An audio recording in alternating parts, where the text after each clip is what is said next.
Inside Obstacle News.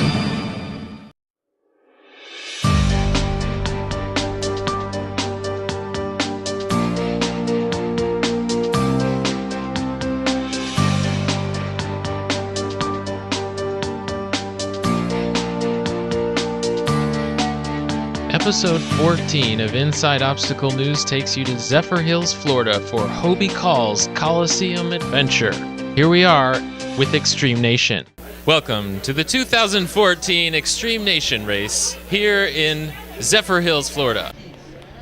It's finally here, obstacle race fans. Hobie Call's Coliseum Adventure Extreme Nation. Teams started warming up before the preliminary rounds where teams of 4 would race in a time trial format, starting one team every minute to determine the top 10 teams that would race later today in the finals. For the land of the free and the home of the brave. Let's get ready to race. Extreme Nation style means 1.5 miles of total obstacles, very little running, and tons of excitement. Hey, tell me your names. What team are you guys? Eric Cardona. Steven Lechner, South Florida CrossFit. John Dusen, South Florida CrossFit, baby. Chris Maloney. Awesome. Thanks, guys. You excited? Ready. All right, rock it, guys. All right, are you ready to rock it out there? I feel pretty good about it, buddy. It's been a while since I got an opportunity to race in a course like this, so it's going to be an incredible thing, you know? Yeah, what about you? Awesome. I can't wait. It looks really exciting, and I'm looking forward to big finishes, lots of, like fighting to get position and all kinds of stuff. What do you think? I mean, I think you'll see that in the next round. I think this right here is just going to be a lot of people just pushing through, getting to know the course, and second time through, you're really going to find that people are just going balls to the wall. You're going to see a lot of crashes. You're going to see a lot of exciting place changement. And I think that's really what we're out here to look for. I mean, no one's ever tried a race like this, so I mean, everyone's pretty nervous. Everyone's pretty excited. At this point in time, I think, I got a really great team. I'm in good shape, and I think, the athletes here all deserve a chance to get in first place, but everyone's going to be duking it out for that option. 10 seconds, man. Yeah. There's Hobie getting the crowd riled up, getting the racers ready. So here you see the time trial format of the preliminary races. Teams of 4 head out onto the course at the start line of Extreme Nation, where they'll be taking on multiple obstacles in just a short period of time. Now the format creates extreme excitement, tons of spectator opportunity, and I was able to film almost all the race. Here we see David Dirty Runner heading through the course. Now this was a unique sandbag carry in which males had to carry the sandbag in both hands. Couldn't put it on your shoulder or anything like that. During this preview of the preliminary races, you see some of the teams moving through the course, and this particular obstacle was pretty challenging. The monkey bars were very wide, widely placed, and you had to go uphill, traverse the rope, and then down. So in the preliminary rounds, teams were just trying to get through the course as quickly as they could. It wasn't necessarily racing, but you didn't want to slack here, or you could be left out of the finals. With 17 men's teams, only 10 would move on to the finals. Welcome to the gun show, ladies. This is Beast Ella Mode getting ready for their start. And so the women take on the preliminaries. Now with only 7 teams in the women's preliminary, every team, as long as they finished, was guaranteed a spot in the finals. Now the women, because the monkey bars were so hard, were given a chance to attempt the monkey bars and then burpee out. Here we see Carly Whipple moving into the first obstacle, just a quick couple of dirt hills. Irene Call and Tough Mothers Now this tractor pull was pretty challenging for a lot of the women. And you can see here the monkey bars gave them all a hard time. Now any obstacle in Extreme Nation, if you fail to move on.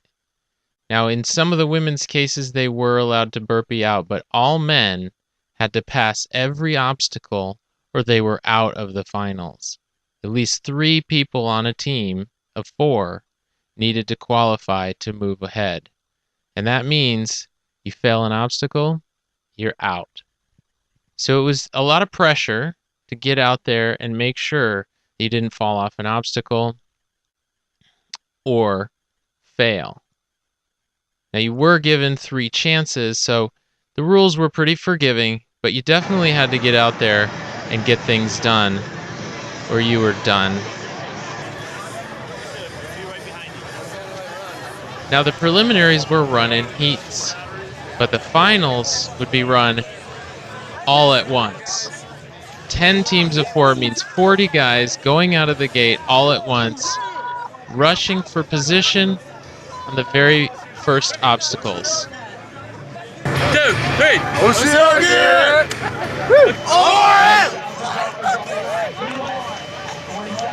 With $40,000 on the line, all teams going at once, I nearly got run over at the beginning because the starter actually started the race a little early.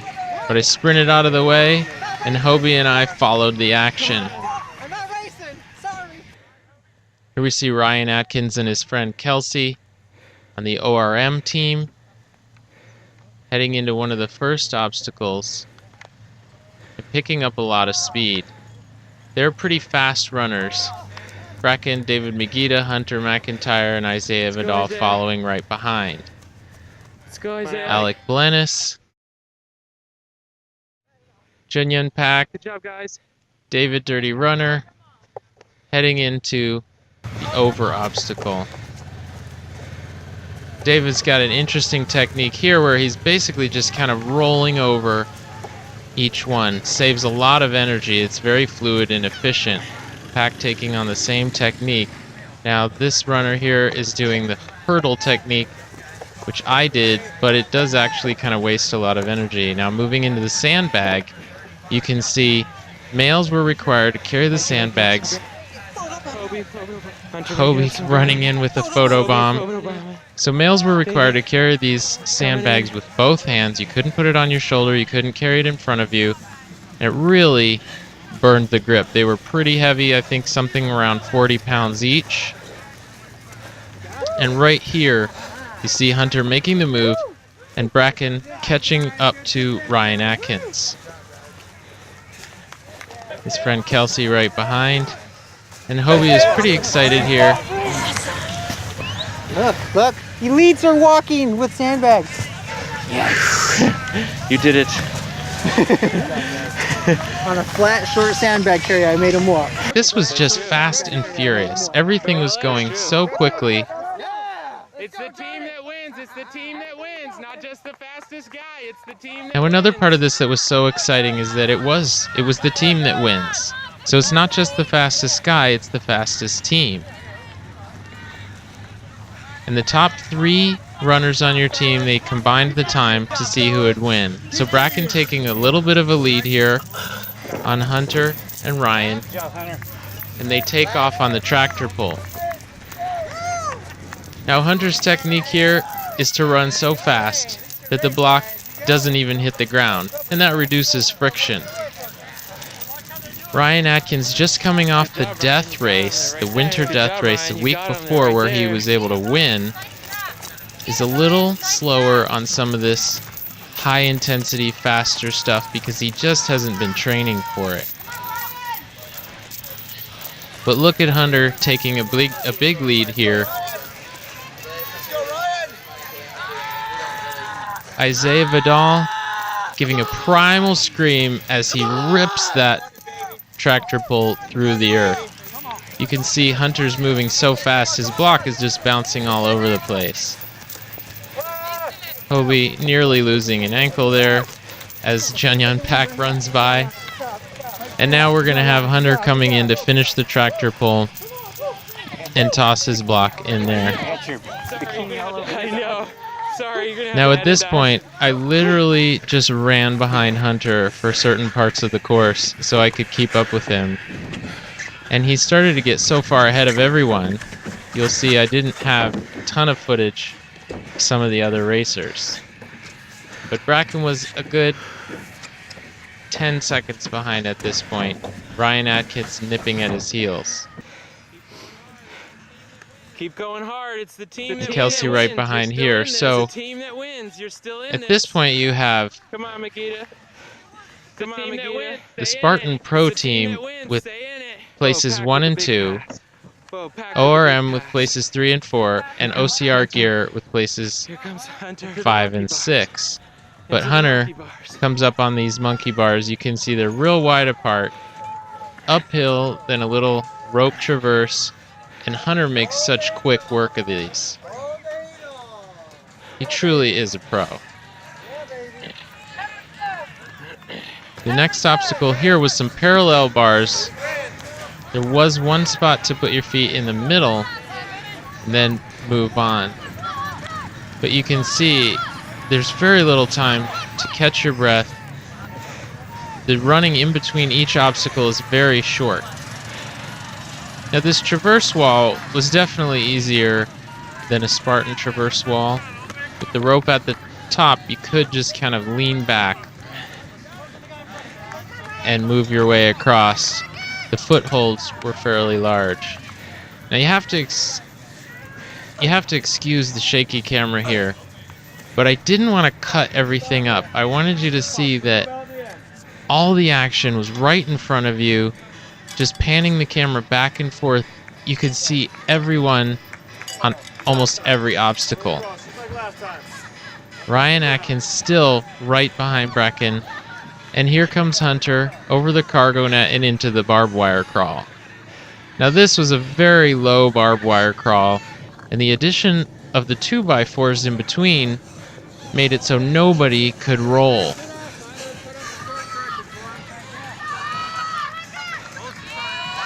You can tell Hunter is breathing really hard now. It's so intense, he's definitely hurting.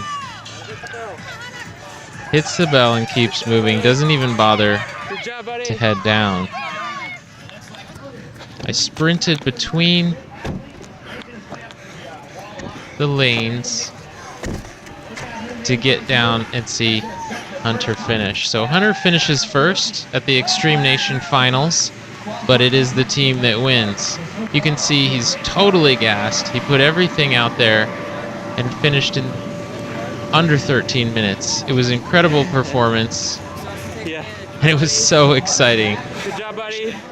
Way to go. You The crushed sheriff is truly in charge at Extreme Nation. Bracken Cracker coming in second place. Just a few seconds behind him is Ryan Atkins. Doesn't even bother with the rope, just heads on through, and he is sucking wind. Nearly collapses at the finish line. He gave it everything he could. And just behind him, it. Little showdown. we see Isaiah Vidal Here they come. and Jun Young Pak heading into the final obstacle. Whoa. Isaiah, beast. Isaiah just crushes it there at the end and keeps his lead on Pak. So the Spartan Pro team takes places 1, 2, and 4, basically guaranteeing them the win. Here comes OCR David Gear. Magida, Jun Young Pak for OCR Gear, giving them excellent placement. Team ORM, Kelsey coming in there, and also Alec Blennis will give them good placement as well.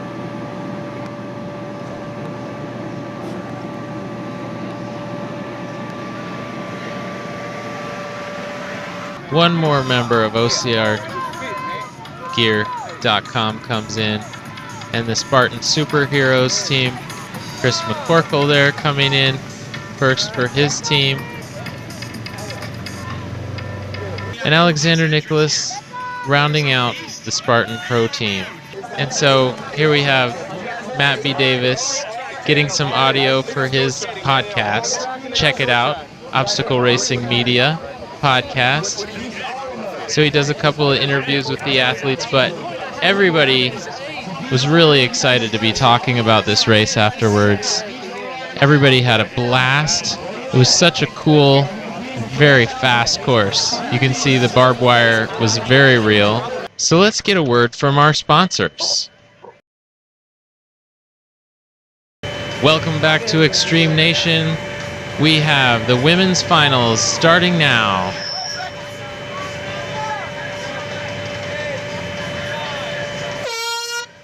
And they're off.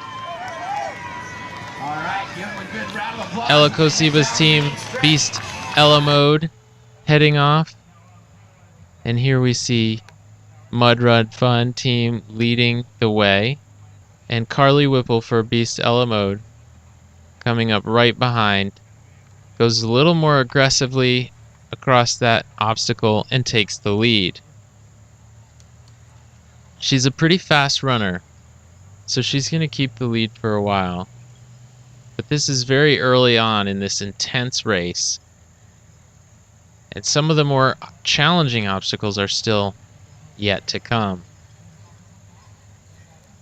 You can see Ella running up there in third place.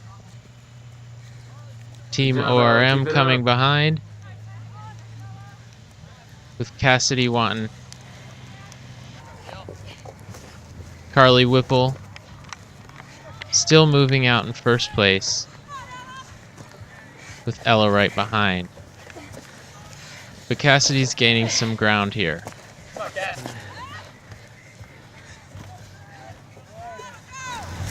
Did we look like we were going too fast? Yeah. Yeah. Why did I was running between lines. Yeah.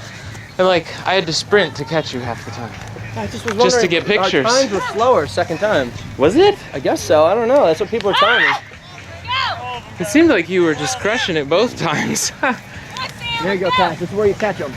So there you can hear the voice of Hunter McIntyre cheering on his girlfriend Cassidy and some of the other women racers, but also just kind of chatting with me. We were able to walk along a lot of the course together and basically just kind of check out the women as they move through the course. Now, for the sandbag carry, the women were allowed to carry it on their shoulder. They did not have to carry two, and they didn't have to carry them in their hands. So Carly Whipple still in the lead, heads into the tractor pull. I love this little move that she does here. By flipping the center block over, she can reduce friction. Team Mud Run Fun there having a little trouble. Ella's chain did not have a block on it, so she had to go back, and Cassidy takes the opportunity to take the lead over Ella. Now, they're actually teammates here, but the faster time you can get, the better your team will do. So even though they're on the same team, they want to go as fast as they possibly can, and if that means passing your teammate, that's okay. Now previously, you could hear Hunter McIntyre cheering on his girlfriend Cassidy as she moved into the tractor pull and just letting her know with her leg strength that that was the time that she was going to take the lead. You can see she's really attacking that tractor pull, getting ahead of Carly Whipple now, even though they're still on the same team. Hobie on the side, cheering everybody on. Ella's been dealing with a couple of little shoulder issues, but nothing she can't handle. Come on, gotta dig. Dig, girl. Come on, dig. Encouragement from the teammates, digging deep on this extremely challenging tractor pull. And Cassidy pulls out in front. From Mud Run Fun there. Now here you can see my feet sprinting up to catch these two going into the wall climb here. Mud Run Fun is clearly the faster runner, but when it comes to obstacles, Cassidy's gonna pull out ahead.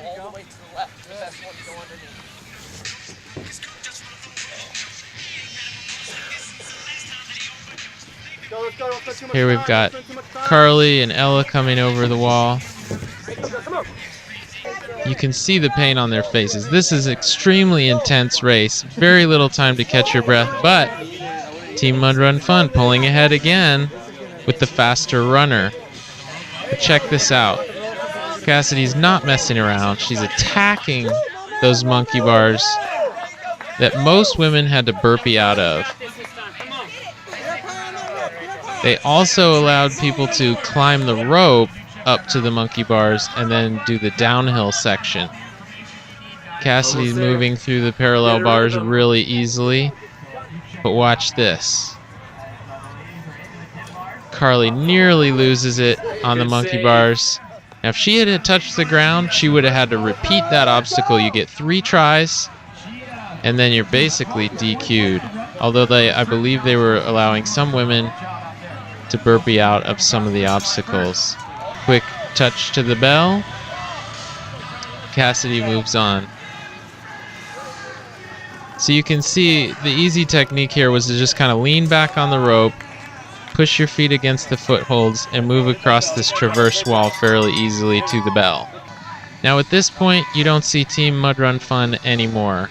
I'm not sure if you had failed the monkey bars or had to do burpees, but basically that allowed Cassidy and Carly to move ahead with no more challenges.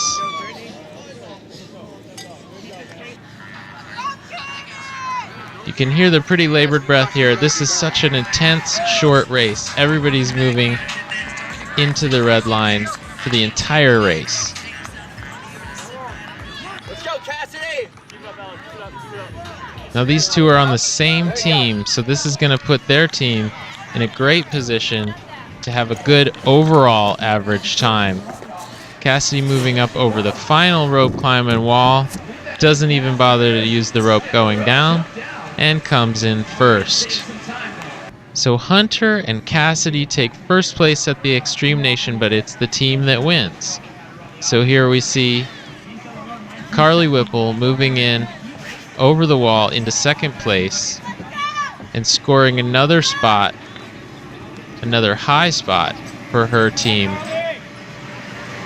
Now those two had separated themselves pretty well. Here we have one of the ORM coming in to claim third position.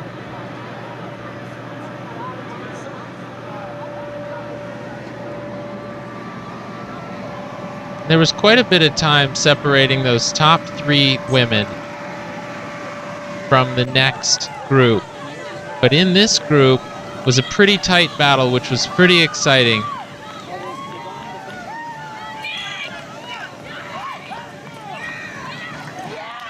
Everybody charging to that final line because every position counts. Ella coming in there, and they gave it everything that they had. Let me tell you, this course, even though it was short, it was so intense, so challenging. It was really exciting to watch, and I had a great time doing the race with Obstacle Racing Media Matt B. Davis. Now we have some of the women's winners.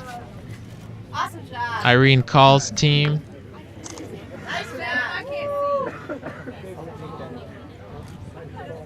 The ORM team. And the first place Extreme Nation team taking several $1,000s. This was a huge prize purse, total of $40,000. One of the largest prize purses out there. And that's why so many of the big names showed up. Team Beast a la mode taking first place. Here's all the ladies together. What a great bunch.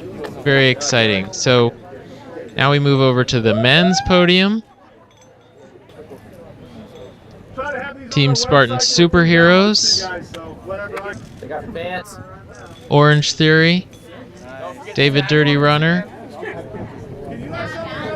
Team ORM taking third place with Ryan Adkins, Death Racer and World's Toughest Mudder winner.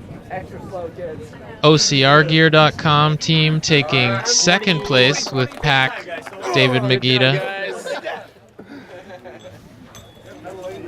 And here we have Alex, Isaiah, Hunter, and Bracken taking first place for the Spartan Pro team in the Extreme Nation. And $8,000. That's $2,000 apiece for first place. It's a huge purse for such a small race, but very exciting. Now I'm with the man, Hobie Call. The first Extreme Nation race just finished, and I thought it was awesome, very exciting. I loved it. Tell me, from behind the scenes and, you know, finally just getting your baby out there, what did you think? First and foremost, I'm just very excited that everybody seemed to have a really good time. That's by far the most important. You know, for me as the course designer, of course, the course is what matters, you know? So I showed up and I was like, oh goodness, this isn't what I showed people online, you know? Budget is what it is and you get what you get sometimes, but you know, the obstacles we had were solid, and you know, like I say, the race was great. I mean, this many elite people showing up, all as part of teams, and just the way we ran it, it was just exciting to be a part of it and to watch it and see it all unfold. Yeah, it must be very different from your standpoint, being this very, you know, well-known racer, and then to kind of flip that switch and become a designer and everything. Have you found that really different? It is different, but it feels very natural to me. I've always liked designing things, like designing homes and stuff, and designing a course just felt totally natural. And you know, I put a lot of thought into it. The day we get to build the course I design, it's just gonna, people are just gonna die. It's genius as far as I'm concerned. You know, I love designing it, and I love how we've set the race up itself, and just being able to sit back and watch it happen as it happened. And you know, I've imagined it 10,000 times, you know, and actually for it to happen, you know, hearing it happen in real life instead of just imagining it, it was cool. Everybody was having a great time. Awesome. I know I did. Very many thanks for stopping to talk with me, and thank you for putting on this whole big thing, and I hope it does great. So thanks again. Thanks for watching Inside Obstacle News. Don't forget to subscribe to my channel and check out some of my other awesome clips, training tips, and interviews.